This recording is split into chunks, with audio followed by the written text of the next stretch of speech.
Hello दोस्तों, नमस्कार। स्वागत है आपका आज के इस वीडियो में। आज की इस वीडियो में बताने वाले क्लास 10वां का प्रश्नावली 1.2, ठीक है।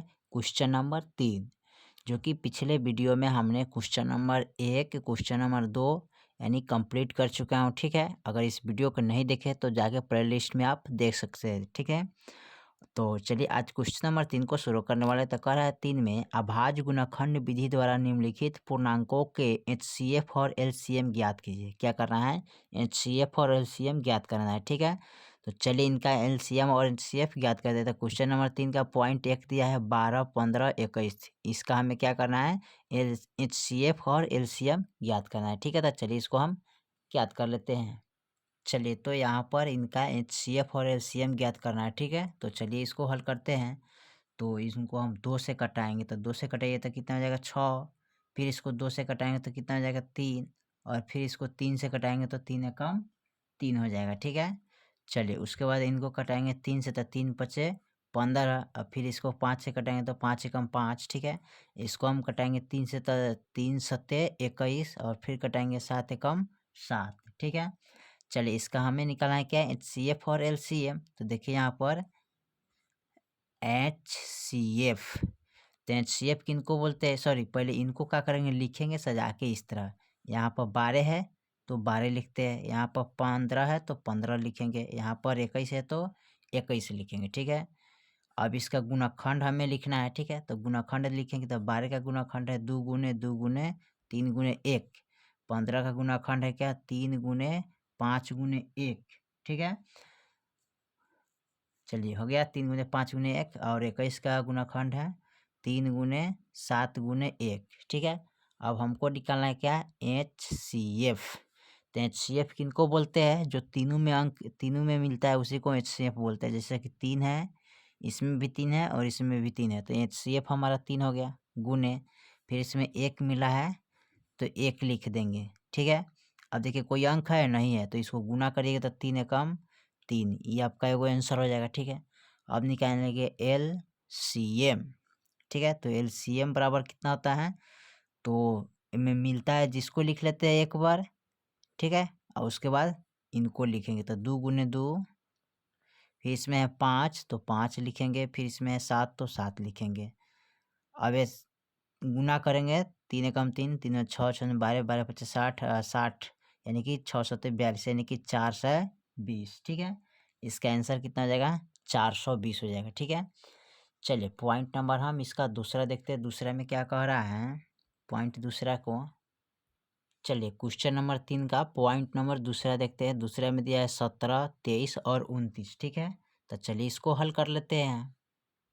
चलिए क्वेश्चन नंबर 3 का पॉइंट नंबर दूसरा यहाँ पर नोट कर लिया है। 17, 23, 29 का एचसीएफ एलसीएम निकालना है अभाज्य गुणनखंड विधि द्वारा, ठीक है। तो चलिए इसको निकालते हैं। तो 17 नहीं कटेगा, कैसे कटेगा? 17 एकम 17। 23 कटेगा, 23 एकम 23। 29 कटेगा, 29 एकम 29, ठीक है। अब इसका हम क्या करेंगे? 17 का गुणनखंड लिखेंगे, 23 का गुणनखंड लिखेंगे, 29 का गुणनखंड लिखेंगे, ठीक है। चलिए तो 17 का गुणनखंड हो गया 17 गुने 1। 23 का गुणनखंड हो गया 23 गुने 1।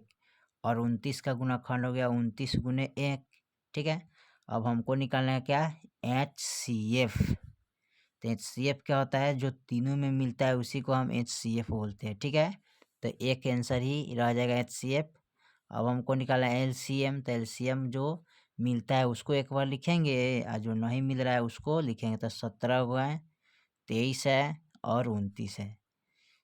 यानी कि इसको जब गुना कीजिएगा तीनों को, यानी 17 गुने 23 गुने 29 गुने, तो आपको कितना प्राप्त होगा? तो यहाँ पर 11,339, यही आपका आंसर हो जाएगा, ठीक है। चलिए पॉइंट नंबर हम तीसरा को देखते हैं। क्वेश्चन नंबर 3 का पॉइंट तीसरा में क्या कह रहा है। चलिए क्वेश्चन नंबर 3 का पॉइंट नंबर हम तीसरा को देखते हैं। तीसरा में दिया है 8, 9 और 25, ठीक है। तो चलिए अभाज्य गुणनखंड विधि द्वारा एचसीएफ और एलसीएम निकालेंगे 8, 9, 25 को, ठीक है। चलिए तो यहाँ पर क्वेश्चन नंबर 3 का पॉइंट नंबर तीसरा को नोट कर लिए, ठीक है। चलिए इसको हल करते हैं। 8, 9, 25 का अभाज्य गुणनखंड विधि द्वारा एचसीएफ और एलसीएम हमको निकालना है, ठीक है। तो देखिए इसका एलसीएम निकालेंगे किस तरह, सॉरी गुणनखंड करेंगे। तो 2 से करिएगा तो 4 आ जाएगा, फिर 2 से करेंगे तो 2, फिर 2 से करेंगे तो 1 कम, फिर इसको 3 से करेंगे तो 3 3 9, फिर 3 एकम 3, ठीक है।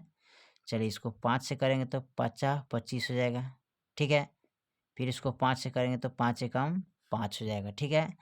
तो यहाँ पर 8 का गुणाखंड, 9 का गुणाखंड, 25 का गुणाखंड नोट कर लेते हैं। तो इसका है 2 गुने 2 दूना 4, 4 दूनी 8 गुने 1, फिर लिखेंगे 3 गुने 3 गुने 1, 5 गुने 5 गुने 1, ठीक है।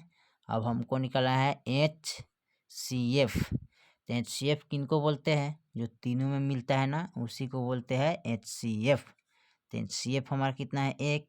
बाकी इसमें कोई नहीं मिल रहा है ना, सब अलग अलग अंक है। तो HCF ये हमारा आंसर हो जाएगा। अब निकालेंगे LCM।